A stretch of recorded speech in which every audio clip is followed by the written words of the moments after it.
My son, 11-year-old, requested sushi for his birthday dinner, so I made reservations at a local sushi place. Found out my in-laws were coming into town and they wanted to get together, so I invited them along. My sister-in-law hates any food that is of any Asian origin, says it gives her migraines, and in the past would usually decline going out if we did not accommodate her, and we almost always accommodated her. I spoke to my son about how his aunt did not like Asian food and asked if he would consider another location. He really didn't want to switch. He is obsessed with sushi. So I called in-laws, explained the situation, and told them they could come to our house for the Super Bowl the next day instead if they wanted. They said they wanted to see us on both days. I figured it was their decision. Sister-in-law calls me the morning we had reservations and asks if we can change the restaurant. I said I was sorry, but I already asked. I sent her the menu and told her they might have other food and to check. She again complained about the likelihood of getting a migraine. I told her I was sorry, but that was all my son wanted, and she was welcome to come the next day to spend time with us. She chose to come anyway. Long story short, she orders a Chinese dish, although other items were available. Hates it, almost vomits at the table. Then my mother-in-law and brother-in-law feel sorry for her. My oldest daughter also felt bad. All the attention was on sister-in-law when they brought out my son's B-day dessert. The whole scene kinda ruined the moment, but I tried to make the best of it. At the end of the meal, mother-in-law turns to me and says what a shame it is we had to have Asian food, and now sister-in-law will be sick for weeks. Apparently her migraines do not go away when she smells or eats Asian anything, right in front of my son. Son of course now feels bad. Night ruined. Am I the idiot for not picking a different restaurant? Edit. Son has other celebrations planned this weekend, so don't worry about him. He's gonna have a blast. We had a nice talk about when to and when not to feel guilty about something. This was one of those situations where he shouldn't take any of the blame. Sister-in-law was not formally invited. My in-laws stay with her when they come to town. She chose to tag along. I was hoping she would either not come or order one of the American dishes. In-laws are nice despite their enabling sister-in-law's behavior and her never-ending medical issues. I could not tell her to stay home. It would have ruined the night just as much and hurt my son's feelings. He loves them.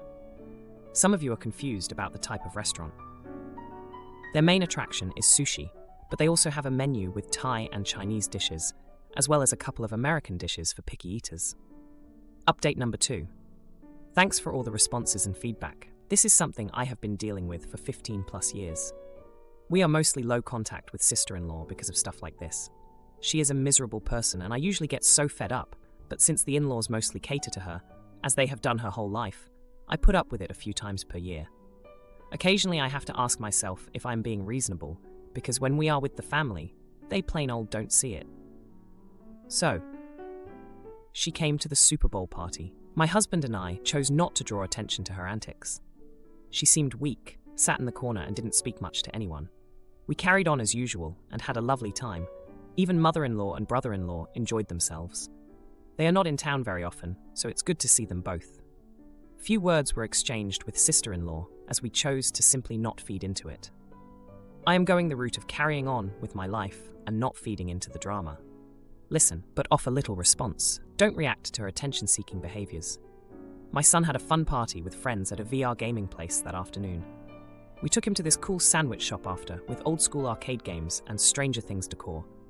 Then we served wings and appetizers for the Super Bowl. Son collected $100 cash from gifts, so he's excited to spend it. That's all. Have a great night. Now, for a few comments before the update. Comment 1. Not the idiot your sister-in-law shouldn't have come. Your son is the star of the show. If he wanted to eat sushi, then sushi it is. Also, what kind of disease does she have where she can't eat Asian food? This is just so weird. Edit. I noticed a lot of you talked about having allergies to MSG and ginger. I didn't know that could cause migraines. R/today I learned. But that doesn't make sister-in-law any less of an AH. She should have eaten in advance before going to the sushi place, or brought her own food to eat there. Comment 2. Not the idiot, she just sounds discriminatory. Simple as that.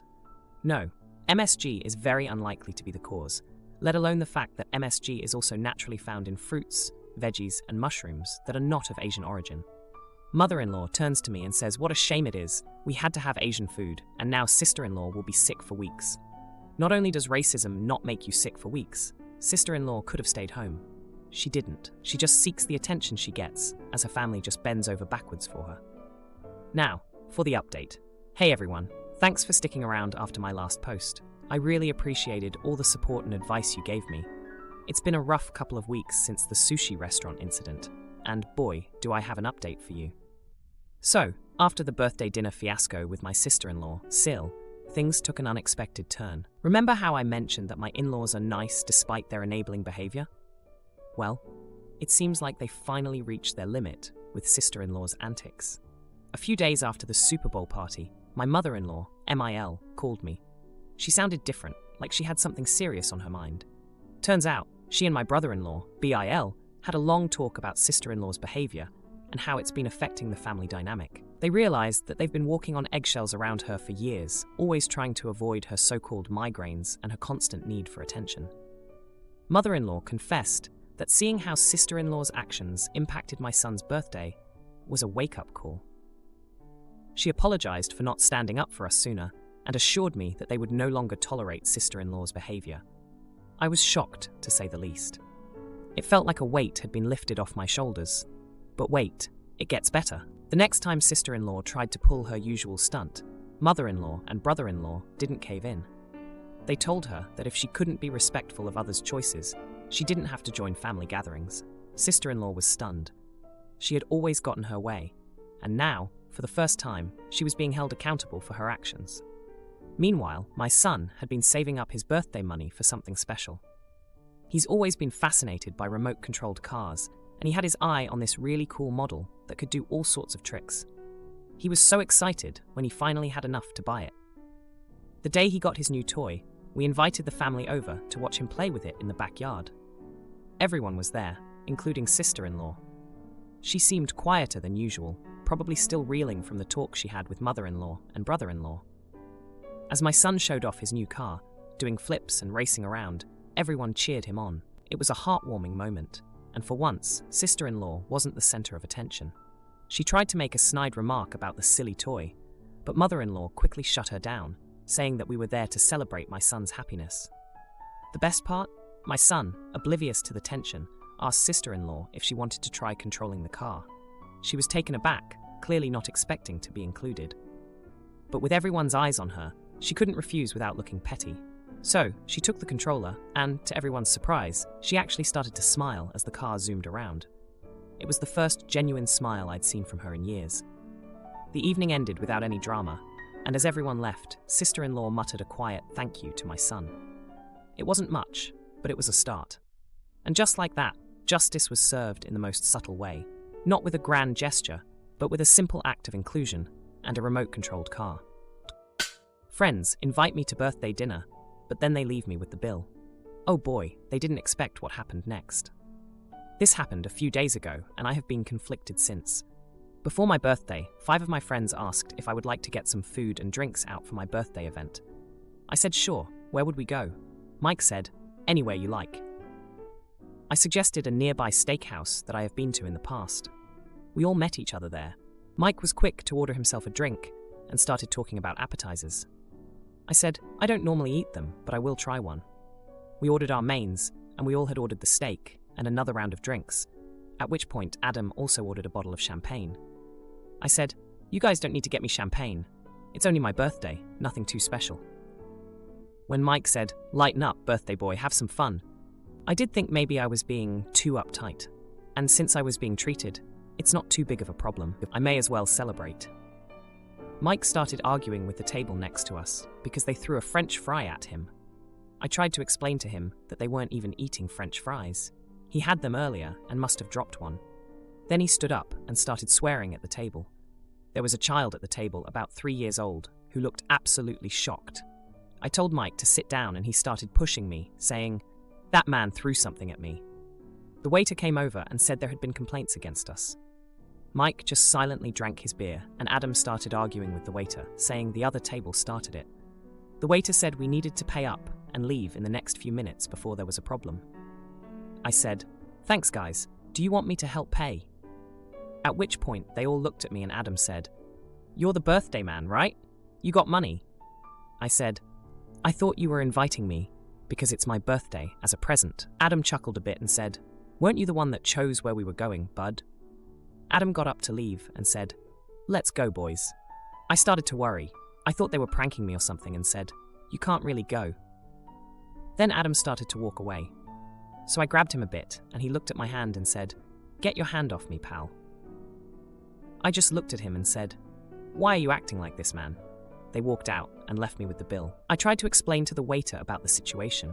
He said, "Someone's got to pay and your table was causing a lot of trouble tonight." I tried to apologize, but he just looked at me like I was dirt. So I just paid. It was most of my money. I spoke to my friends after, and they just acted like nothing happened. I said, "You guys need to pay me back." And I got several replies along the lines of, "It's already over, leave it." So I haven't spoken to them in a few days. I received a few messages asking me if I am still crying, or if I grew up yet. I haven't replied, and I want to know if I was wrong to assume that I wouldn't be paying. The whole situation had me feeling weird. Now, for a few comments before the update. Comment 1. Another steakhouse. OP is supposed to pay post. How many of those will we be seeing? Edit. Adam got up to leave and said, "Let's go, boys." I started to worry. I thought they were pranking me or something, and said, "You can't really go." Then Adam started to walk away. So I grabbed him a bit, and he looked at my hand and said, "Get your hand off me, pal." I just looked at him and said, "Why are you acting like this, man?" They walked out and left me with the bill. ChatGPT, is that you? Comment 2. I said, "You guys don't need to get me champagne. It's only my birthday, nothing too special." When Mike said, "Lighten up, birthday boy, have some fun." Not the idiot. This is the exact moment where you indicated clearly, IMO, that you thought you were being treated, and nobody corrected you. Your friends are kind of sucky people. Now, for the update.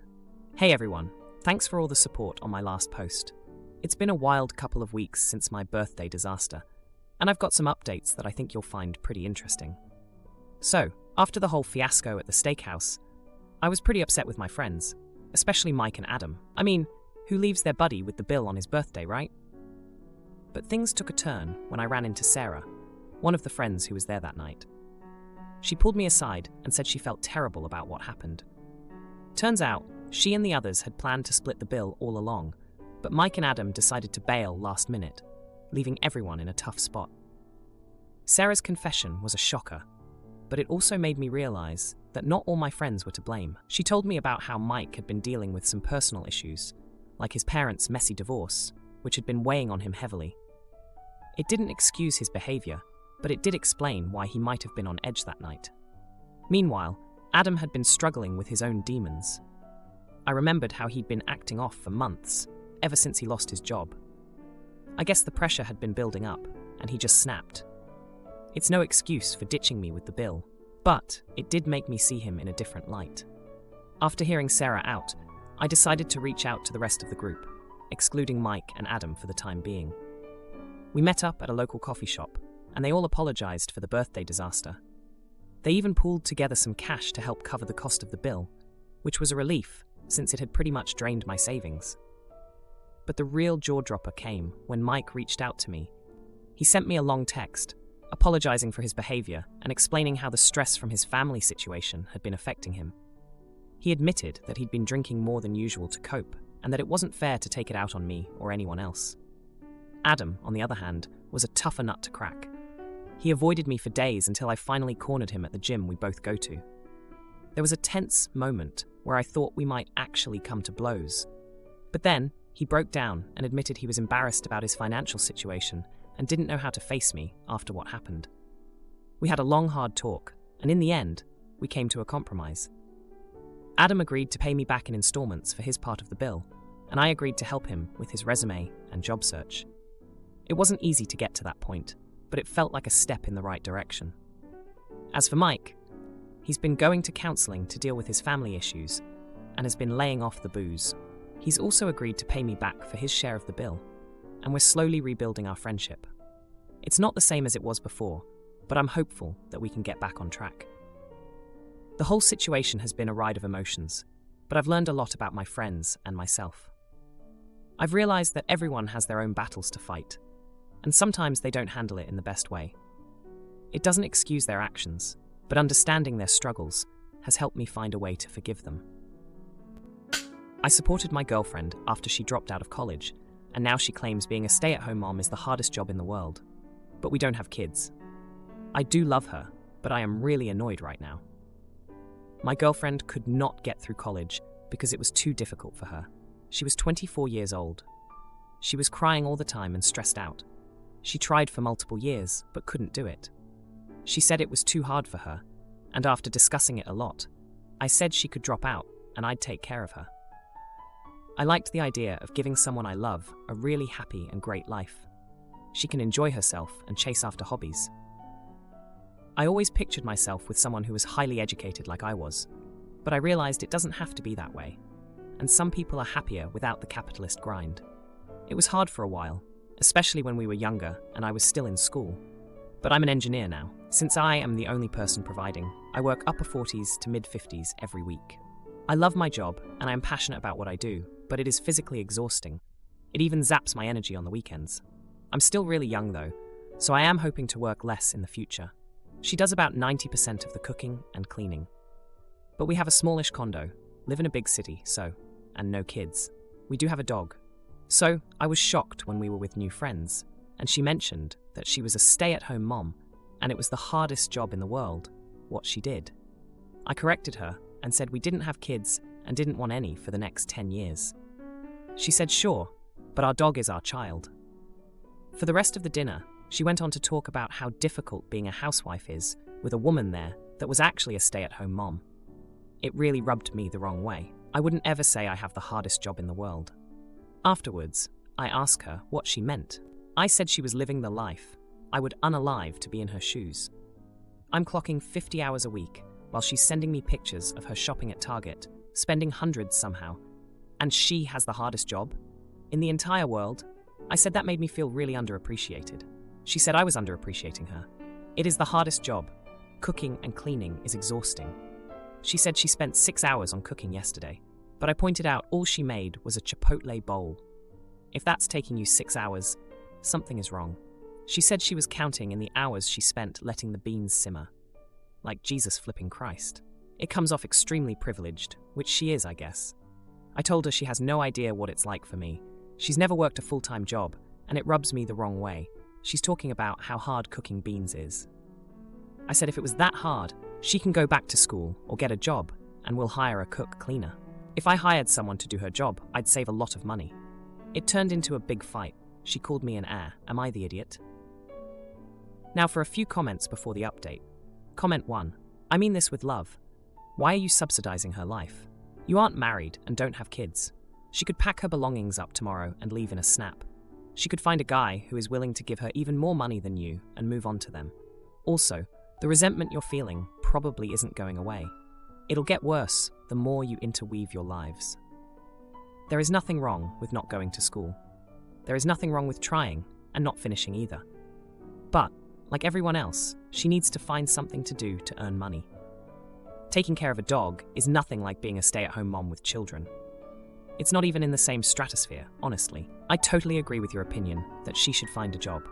Wishing you the best. Comment 2. Not the idiot. She's lazy and in no way, shape or form remotely grounded in reality. Run now before you are legally stuck taking care of her lazy butt and the lazy mother that she'll be. She should be doing all the cooking and cleaning, in other words, contributing.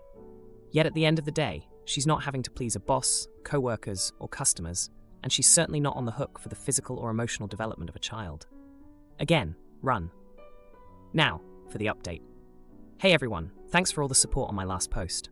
I've got an update for you, and let me tell you, it's been a hectic few days. So, after our big fight about her calling herself a stay-at-home mom and saying it's the hardest job in the world, things got even more heated. I thought we'd cool off, but nope. She doubled down on her stance, and I was still really annoyed. I mean, I love her, but come on. Remember how I mentioned she spends hundreds at Target? Well, I found out it's way more than I thought. She's been hiding credit card statements from me. When I confronted her about it, she broke down and admitted she's been feeling unfulfilled and shopping is her way of coping.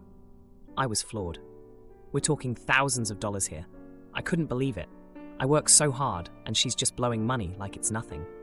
But wait, it gets worse. She's been telling our friends that I'm the one who encouraged her to spend freely to make up for the fact that she's not working. That's not true at all. I've always been about saving and planning for the future.